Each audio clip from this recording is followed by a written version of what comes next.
Puji nama Tuhan, segala hormat kemuliaan bagi Tuhan Yesus Kristus. Dan saya percaya bahwa pujian, penyembahan, lawatan hadirat Tuhan hadir juga di dalam kehidupan saudara bersama dengan keluarga. Dan senantiasa di mana 2-3 orang berkumpul di dalam nama Tuhan, maka Yesus hadir bersama-sama dengan kita. Nah, di hari Minggu ini, saya percaya bahwa segala kebaikan kemuliaan Tuhan senantiasa ada bersama dengan setiap kita. Dan walaupun kita masih tetap dalam ibadah secara online, tetapi itu tidak pernah mengurangi kuasa Tuhan untuk bekerja. Dari tempat ini saya berdoa bagi Anda, di rumah Anda, di tempat Anda masing-masing, maka kuasa Tuhan bekerja di tempat saya. Hal yang sama juga, kuasa Tuhan bekerja di tempat di mana Anda berada. Nah, di hari Minggu ini, saudara, yaitu kita akan masuk terlebih dahulu di dalam sakramen tubuh dan darah Tuhan Yesus. Oh ya, bagi saudara yang baru bergabung bersama dengan kami hari ini, selamat bergabung, selamat datang di Gereja Zion Church of Christ. Kami menyambut kehadiran Anda yang baru bergabung mungkin pertama kali. Dan sebelum kita masuk di dalam kebenaran firman Tuhan, kita akan terlebih dahulu bersatu di dalam sakramen tubuh dan darah Tuhan Yesus. Mari saudara siapkan, yaitu roti dan anggur di tempat saudara. Kita akan berdoa bersama-sama sakramen tubuh dan darah Tuhan Yesus Kristus. Setelah itu juga nanti kita akan berdoa bagi sakramen minyak urapan. Nah, kita bersatu di dalam doa terlebih dahulu. Mari kita berdoa. Tuhan Yesus, terima kasih buat kasih karunia anugerah, kebaikan, kemurahan yang Tuhan limpahkan.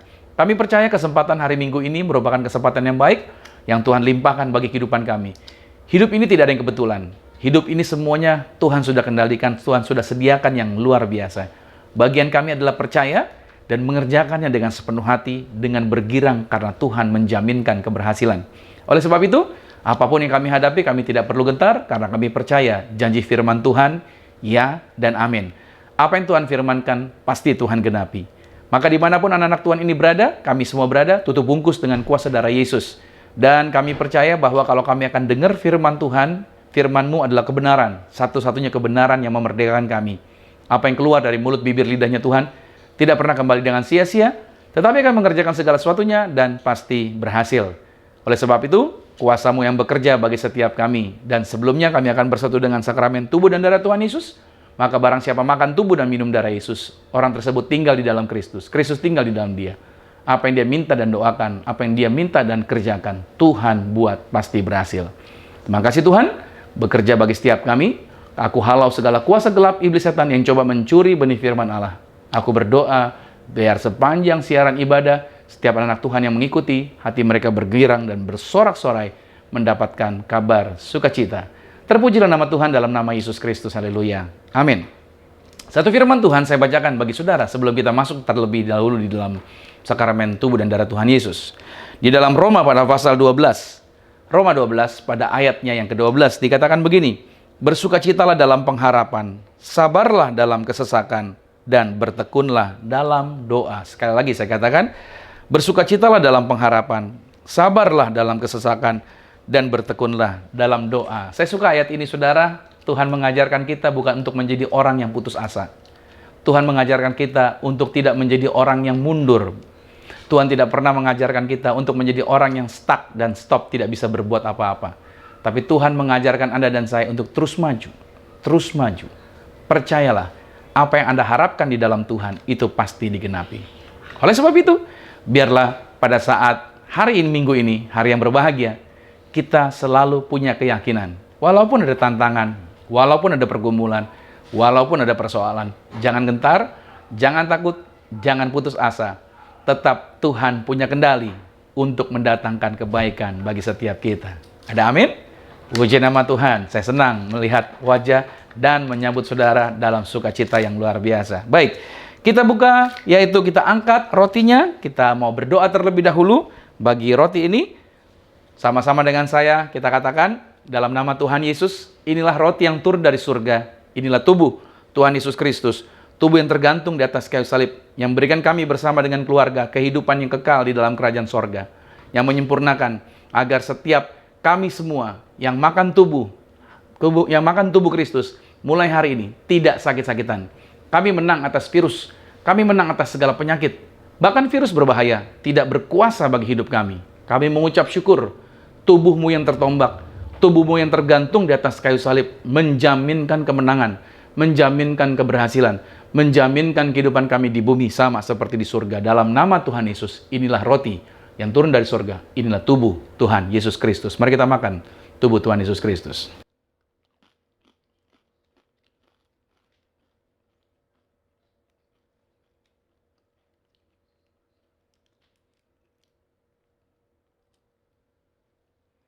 Kita mau mengangkat anggur ini juga, kita berdoa ini menjadi darah Yesus.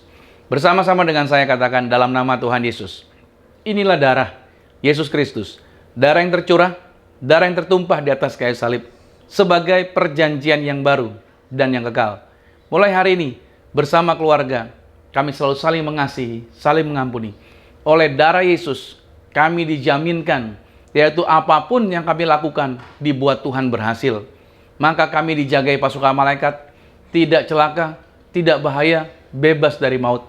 Oleh darah Yesus, kami bersama keluarga, yaitu diberkati. Yang kami sentuh, yang kami pegang, yang kami kerjakan di dalam karir, bisnis, proyek, usaha, studi, bahkan di dalam pelayanan kami, diberkati lipat kali ganda dari berkat tertinggi yang pernah kami raih.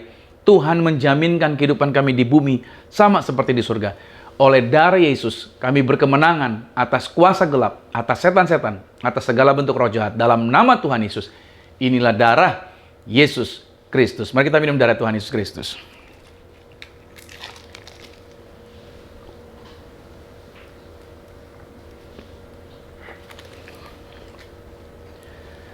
Bapak Ibu Saudara, Anda boleh siapkan juga minyak urapan. Kita berdoa buat minyak. Tuhan yang mengajarkan kuasa, bahwa di balik sakramen minyak urapan ada kuasa yang besar. Jadi ingat baik, ketika kita berdoa, ketika kita melepaskan kata-kata kuasa, kuasa Tuhan bekerja melalui sakramen minyak urapan. Jadi motivasi doa kita, perkataan doa kita, itu menjadikan minyak di tangan kita, menjadi minyak yang berkuasa. Anda nggak perlu ngejar minyak yang dari saya, cukup minyak di tangan Anda. Pada waktu Anda melepaskan kata-kata doa kuasa, itu terjadi bagi kehidupan Anda. Mari sama-sama dengan saya katakan dalam nama Tuhan Yesus, inilah minyak urapan. Setiap tetesnya punya kuasa mengusir setan, setiap olesnya punya kuasa menyembuhkan penyakit. Silakan mulai hari ini pasukan malaikat surgawi hadir, jagai kami, proteksi kami. Kami tolak setan, tuyul, dukun-dukun, kuasa kegelapan kami halau dalam nama Tuhan Yesus. Inilah minyak urapan. Nah, saudara, Anda boleh teteskan di atas kepala saudara. Anda juga boleh memberkati, yaitu anggota keluarga Anda. Siapa yang ada bersama dengan saudara, dengan kata-kata doa Anda, lalu Anda mengurapi minyak, maka lokasi tempat di mana Anda berada juga menjadi lokasi tempat yang diberkati luar biasa. Puji nama Tuhan. Saya berdoa, kasih karunia, berkat kemurahan Tuhan senantiasa menyertai setiap Anda. Haleluya, puji nama Tuhan. Nah, saudara kasih Tuhan, di hari Minggu ini, kita masuk di dalam bagian daripada penjelasan mengenai getting ready. Karena sepanjang bulan Oktober, kita membahas mengenai getting ready. Dan siapkan catatan saudara. Saya selalu mengarahkan saudara untuk mencatat apa yang dikhotbahkan setiap hari Minggu. Itu akan menjadi bagian berkat yang luar biasa. Untuk saudara baca ulang kembali apa yang Anda telah terima di dalam firman Tuhan setiap hari Minggunya. Judul hari Minggu ini adalah Selalu Optimis. Ya, judul yang saya bawakan adalah Selalu Optimis. Ayat firman Tuhannya yang saya bacakan diambil dari Filipi pada pasal 2, pada ayat yang ke-12 dan ayat yang ke-13. Filipi pada pasal 2, ayat yang ke-12 dan ayatnya yang ke-13. Dikatakan begini, hai saudara-saudaraku yang kekasih, kamu senantiasa taat. Karena itu, tetaplah kerjakan keselamatanmu dengan takut dan gentar, bukan saja seperti waktu aku masih hadir, tetapi terlebih pula sekarang waktu aku tidak hadir. Karena Allah lah yang mengerjakan di dalam kamu, baik kemauan maupun pekerjaan, menurut kerelaannya. Dalam tulisan ini, Paulus sedang mengatakan kepada jemaat di Filipi agar mereka wajib mengerjakan keselamatan yang telah mereka terima. Dan kata mengerjakan dalam bahasa Yunani di situ disebutkan gaseste, yang artinya mengerjakan sesuatu dengan seksama dan melakukannya dengan berjerih payah dalam ketekunan, bukan asal-asalan, menggunakan segala daya upaya, selalu terarah ke depan, memiliki pandangan yang tetap kepada Tuhan, sehingga selalu berpikir yang baik dan berpikir yang positif. Artinya begini, Paulus mengajarkan agar setiap orang percaya untuk menjadi orang-orang yang tetap optimis. Nah, apa itu optimis? Menurut KBBI atau Kamus Besar Bahasa Indonesia mendefinisikan kata optimis sebagai orang yang selalu berpengharapan atau berpandangan baik dalam menghadapi segala situasi atau dalam menghadapi segala hal. Jadi, optimis ialah orang yang mampu melihat peluang di dalam dan di balik setiap hal yang terjadi di dalam kehidupannya dia. Artinya apapun itu, dia bisa melihat ada peluang. Orang yang optimis memiliki perspektif positif yang berbeda dari orang-orang lain. Ia memiliki pikiran terbuka atau open mind terhadap segala hal. Dan orang yang optimis, ia selalu memiliki pengharapan yang teguh kepada Tuhan bahwa bersama Tuhan, ia cakap menanggung segala sesuatu. Nah saudara, dalam diri seseorang yang optimis itu selalu tersimpan energi. Untuk apa? Untuk berharap. Dengan demikian, orang ini sukar untuk berputus asa karena memiliki keyakinan yang pasti bahwa dalam genggaman Tuhan, semuanya adalah indah. Saya melihat dan membaca ada sebuah buku yang menarik, yaitu tulisan dari Helen Keller yang berjudul Optimism. Di dalam buku itu, Helen menulis bahwa orang pesimis tidak akan pernah menemukan rahasia dari bintang-bintang atau berlayar ke pulau yang belum tersentuh dan belum terpetakan. Di halaman terakhir dari bukunya itu, Helen ditulis berdasarkan inspirasi dari halaman pertama Alkitab. Dia menulis dari inspirasi tersebut. Optimisme adalah perpaduan antara roh manusia dan roh Allah yang menyatakan kebaikannya. Nah, Helen Keller adalah putri dari pasangan Arthur Henry Keller dan Kate Adams Keller.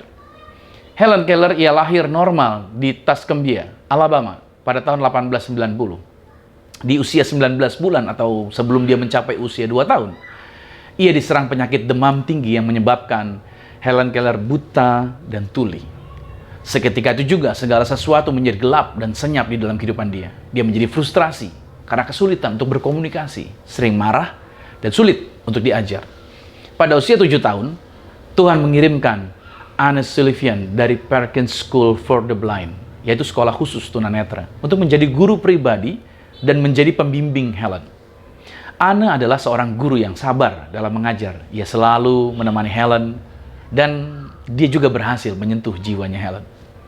Nah, di masa dewasanya Helen menulis bahwa saya ingat hari yang terpenting di dalam seluruh hidup saya adalah saat guru saya, Anna Mansfield Sylvian, datang pada saya.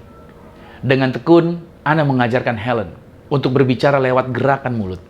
Sehingga Helen berkata, hal terbaik dan terindah yang tidak dilihat atau disentuh oleh dunia adalah hal yang dirasakan di dalam hati. Helen bisa belajar bahasa Prancis, bahasa Jerman, bahasa Yunani, dan bahasa Latin lewat Braille. Keterbatasan tidak menghalangi dia. Helen Keller berhasil mendapatkan gelar sarjana pertama bagi tunanetra dan seorang tunarungu. Dia kemudian menulis lusinan buku dan berkeliling Amerika untuk menjadi aktivis, menjadi konselor maupun dosen, terutama untuk anak-anak yang memiliki keterbatasan seperti dirinya.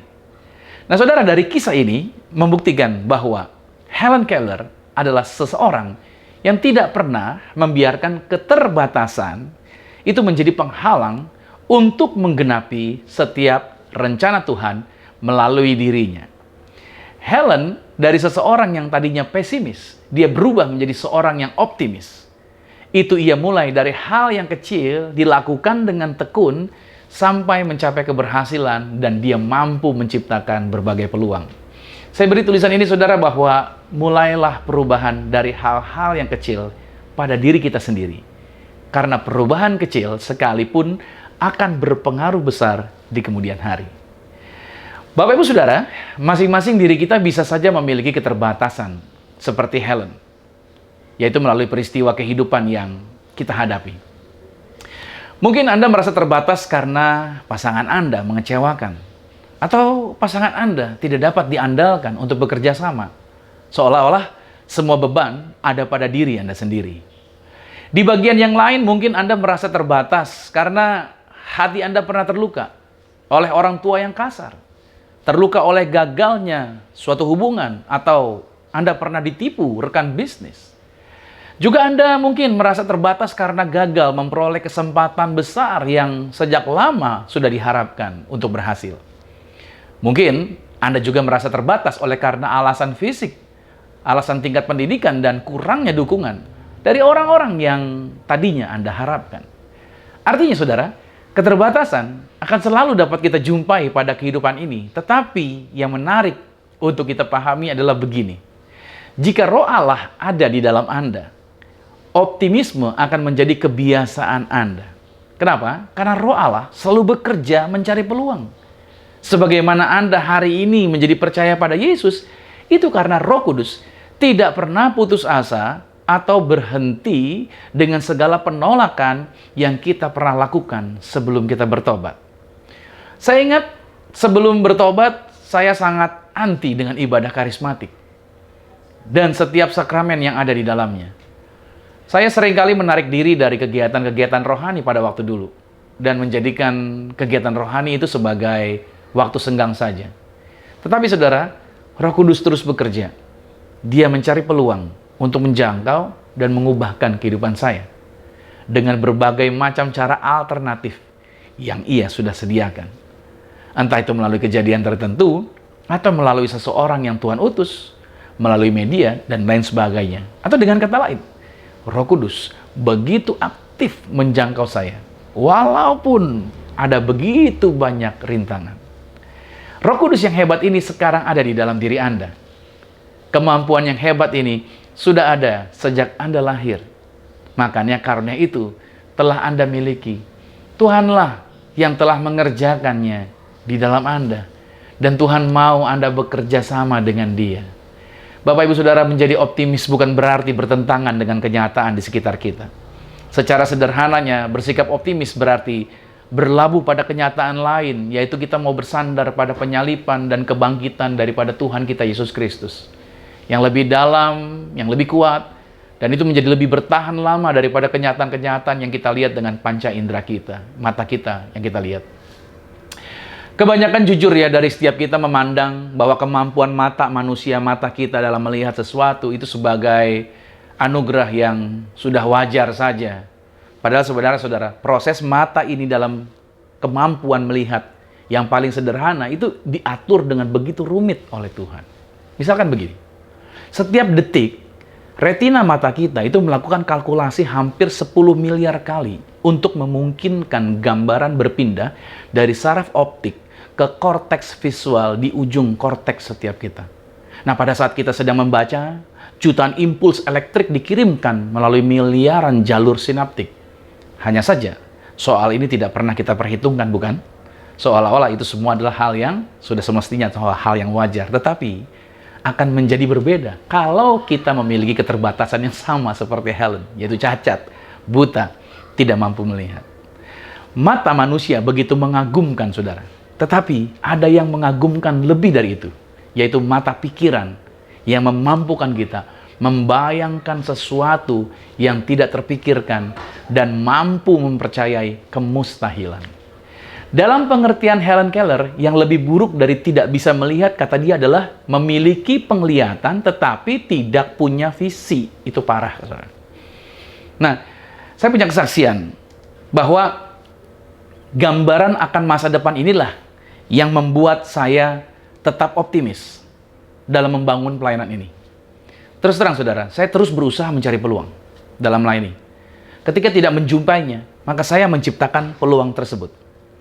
Saya tidak pernah membiarkan setiap kesulitan yang ada di depan saya itu membuat diri saya lemah. Ya, jujur, ada begitu banyak kesulitan. Ya, ada banyak orang-orang yang tadinya mendukung. Ya, ada orang-orang yang tadinya bilang mau bersama-sama. Ya, tapi dalam perjalanan itu dia tadi. Ketika menjadi gembala, kita akan bersiap untuk menghadapi kekecewaan dan lain sebagainya. Tetapi kesulitan yang ada tadi tidak pernah membuat diri saya untuk menjadi lemah. Entah itu kesulitan karena kurangnya SDM, yaitu orang-orang yang kurang mau berkomitmen, atau kurangnya peralatan dan sarana pendukung lainnya. Sepertinya semua itu hendak menghentikan visi. Tetapi saya melawan segala rintangan. Dan saya bergantung pada kemungkinan bahwa saya percaya selalu ada jalan. Dan mempercayai Yang bagi orang lain mungkin mustahil, bagi orang yang percaya dan bergantung pada Tuhan, tidak pernah ada jalan tertutup. Ada amin.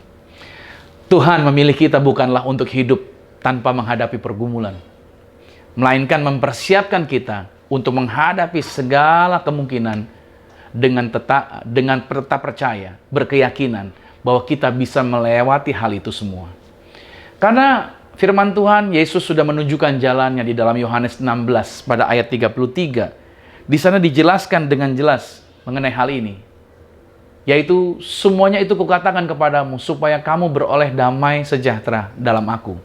Dalam dunia, kamu menderita penganiayaan. Tetapi, kata Yesus gini, kuatkanlah hatimu. Aku telah mengalahkan dunia. Yesus adalah pribadi yang realistis. Dia berkata bahwa di dunia kamu akan menderita. Namun dia juga selalu optimis dengan berkata begini, kuatkanlah hatimu. Aku telah mengalahkan dunia. Optimisme kita itu bersumber dari kubur yang kosong. Jika Yesus bangkit dari kuburnya, segala sesuatu menjadi mungkin. Itulah pengharapan tertinggi. Dan kita hanya perlu hidup meyakini bahwa itu benar. Itulah optimisme. Ingat baik, itulah optimisme. Kalau Yesus tidak bangkit dari kubur, kita nggak punya keyakinan untuk melihat masa depan. Tapi kita punya keyakinan karena Yesus bangkit dari kubur. Nah, saudara, saya tidak tahu hari ini keadaan Anda sekarang, apa yang menjadi masalah Anda. Yang jelas, jangan pernah mau untuk diatur atau ditentukan oleh keadaan Anda. Jikapun Anda tidak dapat mengubah keadaan, Anda dapat menentang keadaan buruk. Dengan apa? Dengan bersikap atau sikap berharap. Seperti tulisan George Bernard Shaw yang berkata, orang-orang selalu menyalahkan keadaan atas apa yang terjadi pada mereka. Saya sendiri tidak mau melihat keadaan, kata dia. Orang-orang yang berhasil adalah orang-orang yang bangkit dan menciptakan keadaan seperti yang mereka kehendaki. Dan jika mereka tidak memperolehnya, mereka membuatnya. Ketika Yesus membuka pintu kubur, kemenangan kita telah dipastikan. Kitab Wahyu itu berisi 7 janji yang juga dimulai dengan frasa yang sama. Kepada Dia yang telah menang. Nah, hari ini saya hanya mau mengingatkan bahwa janji itu berisi pengharapan yang seharusnya menjadi perhatian setiap kita. Di dalamnya ada gambaran mengenai kenyataan masa depan, yaitu sebuah tempat yang digambarkan Alkitab sebagai surga. Nah, melalui gambaran itu, kita diingatkan bahwa identitas kita adalah pemenang. Kita bukan hanya pemenang, kita lebih daripada pemenang. Ketika Anda menjadi pengikut Kristus, yang terbaik masih akan datang, selalu akan datang, dan datang untuk selama-lamanya bagi Anda dan saya. Katakan, amin. Nah, untuk itu, pertanyaannya begini, bagaimana sebenarnya langkah agar kita selalu optimis? Bagaimana agar kita selalu optimis? Saya percaya Anda bisa. Karena roh spirit itu sudah ditempatkan Tuhan di dalam diri Anda. Maka ini langkah pertama agar Anda selalu optimis. Yang pertama adalah batasi konsumsi berita. Batasi konsumsi berita. Kita lihat dalam Yosua 1 pada ayat yang ke-8. Janganlah engkau lupa memperkatakan kitab Taurat ini, tetapi renungkanlah itu siang dan malam, supaya engkau bertindak hati-hati sesuai dengan segala yang tertulis di dalamnya. Sebab dengan demikian, perjalananmu akan berhasil dan engkau akan beruntung. Ya, ketika Anda 5 menit membaca berita pagi yang buruk, itu sudah cukup sebenarnya untuk membuat suasana hati siapapun menurun. Keadaan media dan politik dan dunia kesehatan saat ini dapat membuat orang-orang jadi sangat sulit untuk optimis.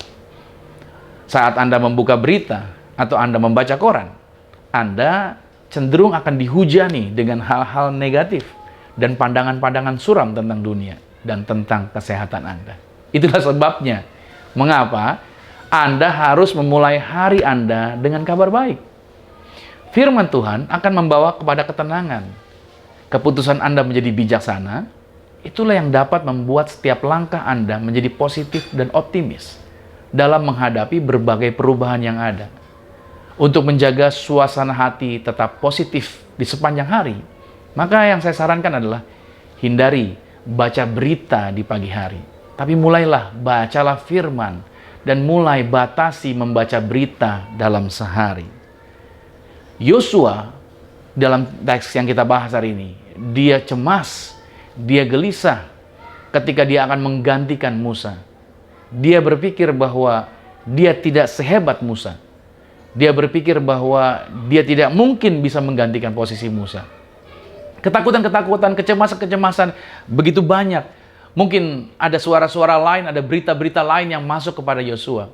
Tetapi saya mengucap syukur, kenapa? Karena Yosua bukan mengarahkan pikirannya kepada perkataan orang-orang dunia, perkataan orang-orang sekitar dia. Tapi Yosua mengarahkan kepada apa yang firman Tuhan katakan. Untuk dia tidak menyimpang ke kanan, tidak menyimpang ke kiri, tetap berjalan di dalam arahnya Tuhan. Itulah sebabnya Yosua menjadi seorang pemimpin yang luar biasa, sehingga dia bisa membawa bangsa Israel menyeberangi sungai Yordan untuk menaklukkan tanah Kanaan. Dan Yosua menjadi pemimpin yang berhasil. Ini menjadi luar biasa. Nah, hari ini tips dari saya buat Anda. Kalau Anda merasa cemas ketika Anda membaca sebuah berita, yang saya sarankan buat Anda adalah langsung hentikan. Jangan dibaca lagi. Kalau Anda cemas baca sebuah berita, langsung berhenti, jangan baca tuh berita. Oke? Ganti aktivitas Anda dengan yang lain dan habiskan waktu dan aktivitas Anda untuk melakukan kegiatan yang justru membantu Anda untuk menjaga kesehatan dan menjaga pandangan positif Anda. Ini saran saya. Lalu lakukan yang berbeda untuk Anda menghabiskan waktu untuk justru yang membangun kesehatan, membangun pandangan positif bagi hidup Anda. Kalau tidak, Anda akan terseret informasi yang buruk tersebut. Langkah yang kedua yang perlu kita lakukan adalah buatlah perkataan yang benar. Ingat kata-kata ini. Buatlah perkataan yang benar. Apa maksudnya? Zakaria 8 pada ayat yang ke-16 berkata begini. Inilah hal-hal yang harus kamu lakukan. Berkatalah benar seorang kepada yang lain. Dan laksanakanlah hukum yang benar yang mendatangkan damai di pintu-pintu gerbangmu. Nah, banyak dari kita menjalani hari-hari dengan memberi diri kita sendiri pesan-pesan negatif. Yang bahkan mungkin tanpa kita sadari ya. Seperti begini. Kita mengatakan pada diri kita sendiri, saya tidak cukup baik.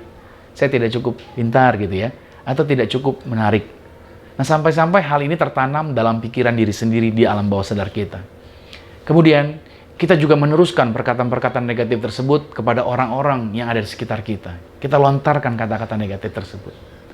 Saudara, untuk mulai berpikir lebih positif, Anda perlu mengubah pesan-pesan ini. Pesan-pesan negatif ini. Cobalah untuk mengganti setiap pikiran negatif yang muncul di kepala dengan memikirkan perkataan Tuhan atas hidup Anda. Coba ucapkanlah perkataan firman-Nya itu. Katakanlah bahwa itulah yang mendatangkan damai sejahtera. Firman Tuhan itu mendatangkan kemenangan atas berbagai perkara. Agar tidak lupa untuk menerapkan firman Tuhan itu, coba tulis kata-kata firman ini dan mulai latih perkataan Anda setiap hari untuk memperkatakan firman Tuhan.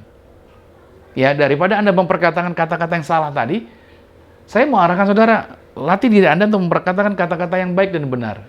Karena Amsal 18 ayat 21 berkata, hidup dan mati dikuasai lidah. Siapa suka menggemakannya, maka dia akan memakan buahnya. Jadi saudara, apa yang kita ucapkan, itu yang akan terjadi bagi kehidupan kita. Seringkali kenapa situasi buruk terjadi, kenapa situasi hal-hal tidak benar terjadi, karena kita mengatakan itu kepada diri kita. Karena perkataan kita itu seperti magnet yang akan menarik hal-hal baik, atau sebaliknya, akan menarik hal-hal buruk mendekat kepada kita. Jadi saya sarankan sama saudara, coba kelola kata-kata yang baik, kata-kata yang benar. Hanya itu saja yang kita mau ucapkan dari mulut kita. Nah, langkah yang ketiga agar kita tetap optimis adalah kita coba belajar untuk mau mengasihi diri sendiri. Mau mengasihi diri sendiri. Saya banyak jumpai orang Kristen, kehidupan mereka sembarangan dengan hidup mereka. Mereka berantakan dengan hidup mereka. Mereka mau asal-asalan dengan hidup mereka. Saya cuma mau katakan, Anda perlu mengasihi diri Anda sendiri. Jangan anggap dirimu rendah. Engkau seringkali menyalahkan orang lain. Bahwa orang lain yang buat engkau seperti ini. Seringkali ada wanita yang berkata bahwa, kok kenapa cowok banyak yang kayak ketemu cowok yang nggak beres, kenapa ya gitu. Seringkali yang membuat cowok melihat cowok yang nggak beres mendekat kepada seorang wanita, jujur ya. Seringkali kenapa? Karena label pada diri wanita itu yang menunjukkan bahwa dia menjadi seorang wanita yang mudah. Untuk apa? Untuk didekati, untuk melakukan hal-hal yang negatif kepada dia. Oleh sebab itu, saya mau arahkan sama saudara. Saudara harus taruh label yang benar pada diri Anda. Anda harus mengasihi diri Anda sendiri. Anda harus menyadari bahwa Anda berharga di matanya Tuhan.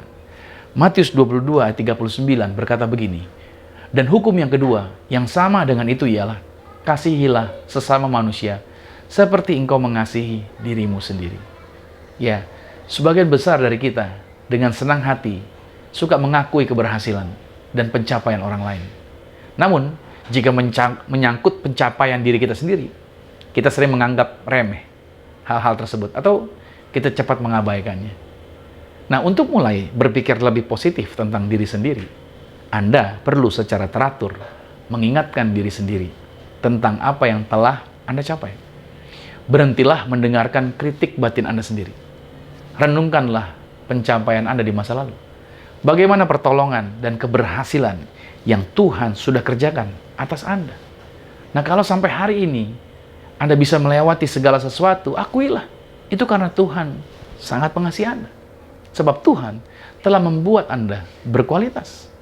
Nah, mulailah untuk benar-benar menghargai kesuksesanmu dan apa yang harus kamu capai selanjutnya. Nah, ini bisa menjadi motivasi agar Anda lebih yakin pada diri Anda sendiri bahwa Anda bisa. Ada amin. Yang keempat, belajar untuk ini. Kendalikan hal-hal yang bisa dikendalikan. Saya ulangi, kendalikan hal-hal yang bisa dikendalikan. 1 Korintus 9 ayat 25 sampai 27. Tiap-tiap orang yang turut mengambil bagian dalam pertandingan menguasai dirinya dalam segala hal. Mereka berbuat demikian untuk memperoleh suatu mahkota yang fana. Tetapi kita untuk memperoleh suatu mahkota yang abadi.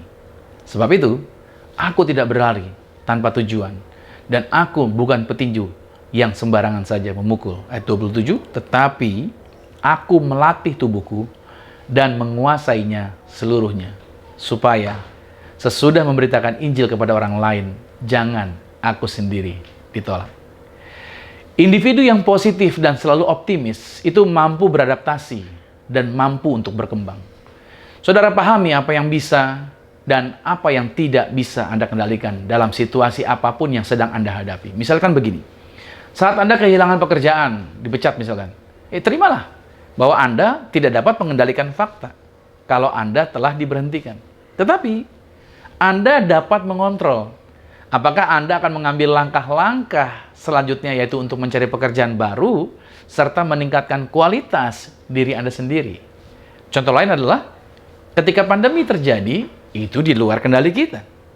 Tetapi, kita dapat mengelola langkah-langkah strategis apa saja yang dapat kita lakukan dalam menghadapi akibat dari situasi pandemi ini. Saudara, banyak dari kita sering merenung tanpa benar-benar melakukan usaha untuk keluar dari masalah. Nah, jika Anda dapat belajar untuk berada di situasi saat ini, maka Anda akan menemukan bahwa hanya ada sedikit ruang untuk orang-orang yang pesimis. Makanya, mempraktekkan perhatian penuh adalah cara yang bagus untuk membantu memerangi kecenderungan untuk merenungkan stres sehari-hari. Karena itu merupakan tempat berkembang biaknya hal-hal negatif. Saudara, setiap masalah hadir bersama solusinya. Kendalikan pikiranmu untuk menemukan jawabannya. Amin. Yang terakhir, saya akan tutup dengan bagian ini, yaitu yang kelima. Kelilingi diri Anda dengan kepositifan. Kelilingi diri Anda dengan kepositifan. Bilangan 13, ayat 31 sampai dengan 33. Tetapi, orang-orang yang pergi ke sana bersama-sama dengan dia berkata, kita tidak dapat maju menyerang bangsa itu, karena mereka lebih kuat daripada kita. Juga, mereka menyampaikan kepada orang Israel kabar busuk tentang negeri yang diintai mereka dengan berkata, negeri yang telah kami lalui untuk diintai itu adalah suatu negeri yang memakan penduduknya. Dan semua orang yang kami lihat di sana adalah orang-orang yang tinggi-tinggi perawakannya. Juga kami lihat di sana orang-orang raksasa, orang enak yang berasal dari orang-orang raksasa. Dan kami lihat, kata-katanya gini, diri kami sendiri seperti belalang, dan demikian juga mereka terhadap kami. Wow.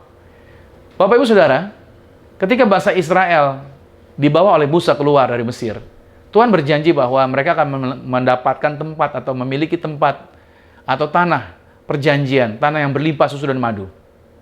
Mereka akan mendapatkan tanah yang luar biasa. Tuhan sudah berjanji itu.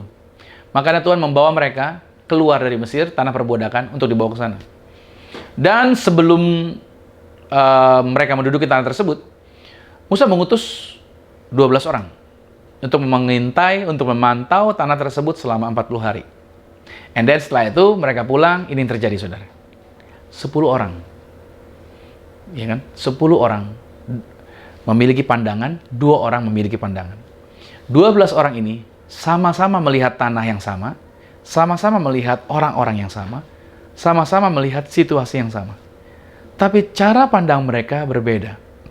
Yang 10 orang berpikiran negatif, yang 2 orang berpikiran positif atau optimis. Yang 10 orang bilang kita nggak bisa masuk, kalau masuk ke sana kita mati. Yang 2 orang optimis berkata jangan takut, kita pasti bisa menaklukkan tempat itu. Yang 10 orang berkata di sana orangnya tinggi-tinggi seperti raksasa, kami seperti belalang. Yang 2 orang berkata bahwa Allah kita lebih besar, Allah yang menyertai orang-orang itu telah undur, kita bisa menaklukkan karena Tuhan kita telah berjanji akan hal itu. Dan saudara tahu apa yang terjadi? Seluruh bangsa Israel menangis. Mereka lebih mempercayai 10 orang yang bawa kabar buruk dibandingkan mereka mempercayai 2 orang yang membawa kabar baik. Itu sebabnya bangsa Israel, mereka harus diputar kembali di padang gurun. Sampai apa? Sampai orang-orang ini, semua orang-orang yang mereka yang menolak ini, mati semua di padang gurun. Jadi orang-orang yang usianya 20 tahun ke atas, semuanya mati. Nggak ada yang hidup yang keluar dari Mesir umur 20 tahun ke atas. Diputar selama 40 tahun, habis semuanya. Mereka tidak mendapatkan janji untuk masuk ke tanah perjanjian. Kecuali 2 orang ini yang punya pikiran yang optimis, yaitu Yosua dengan Kaleb. Ini yang terjadi. Bapak Ibu Saudara, ini penting untuk kita pahami, untuk kita mengelilingi diri kita dengan orang-orang yang positif. Karena penting sekali, kalau kita tidak mengelilingi diri kita dengan itu justru akan membuat kita menjadi orang-orang yang tidak bisa berhasil. Nah, menghabiskan diri kita dengan orang-orang yang selalu melihat hal-hal buruk, itu dalam situasi seperti itu justru memastikan Anda untuk menjadi orang-orang yang negatif juga. Nah, untuk membantu Anda tetap merasa optimis, Anda perlu mengelilingi diri Anda dengan orang-orang yang positif, yang membantu Anda untuk menghargai kebaikan dalam situasi dan kehidupan secara umum. Nah, perlu dijadikan catatan di sini juga bahwa ini berlaku untuk pengaruh lain dalam kehidupan, seperti musik atau buku atau film apa yang menjadi tontonan Anda. Jadi kelilinglah diri Anda dengan pengaruh yang positif. Dan lihat pengaruhnya terhadap keadaan pikiran Anda. Amsal 22, 24-25 berkata, jangan berteman dengan orang yang lekas gusar. Jangan bergaul dengan seorang pemarah, supaya engkau jangan menjadi biasa dengan tingkah lakunya dan memasang jerat bagi dirimu sendiri. Nah, saya akan closing dengan perkataan firman Tuhan, dan saya akan closing dengan pernyataan seperti ini, bahwa untuk menjadi individu yang optimis memang tidak bisa dilakukan dalam sekejap. Anda mungkin juga akan merasa kesulitan jika langsung menerapkan semua hal yang tadi saya bagikan. Namun, tetaplah berusaha untuk menerapkan langkah-langkah tadi, sedikit demi sedikit, dan lihatlah perkembangan besar yang Anda harapkan pasti dapat terjadi, dan itu dapat menjadi kenyataan.